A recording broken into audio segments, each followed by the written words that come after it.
So let's talk a little bit about some of the keys to a successful relationship. Okay.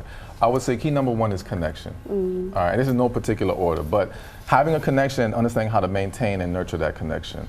So that includes communication, that includes non-sexual intimacy, and that also includes sexual intimacy. I think that we have to cover all those bases in order to really make sure we're tapping into each other's needs and fulfilling each other in the ways that we need to strengthen that relationship, and more specifically that marriage. Yeah. So that would be number one. Number two is accountability.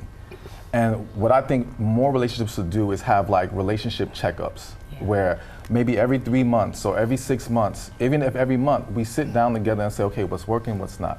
What do we need to do? Now, when people know we got to come together and review things, they're gonna stay on their toes. It's almost like when you're at work and you know an evaluation is coming, you tighten up, all right? So it's the same thing in our relationships. When we know that we have to discuss these things, we're going to be more aware and accountable for our role in making sure the relationship is healthy and successful. And then the third thing, in my opinion, is gonna be God.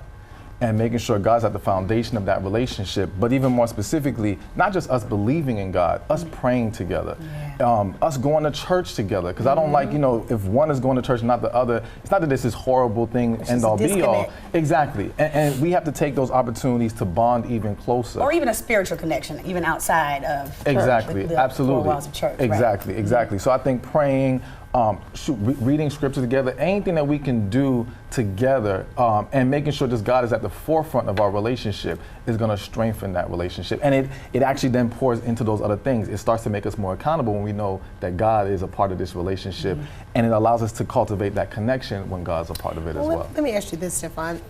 Women who are, women and men whose end goal is marriage, and they're in a relationship, how do they actively pursue the proper way to lead to marriage? Because a lot of times, we're in relationships, we jump the gun, and we don't get to know the person for the long haul. We're just excited about the small things that we're so excited about in the beginning. So how do we take our time and make sure that we're in the right positioning for marriage?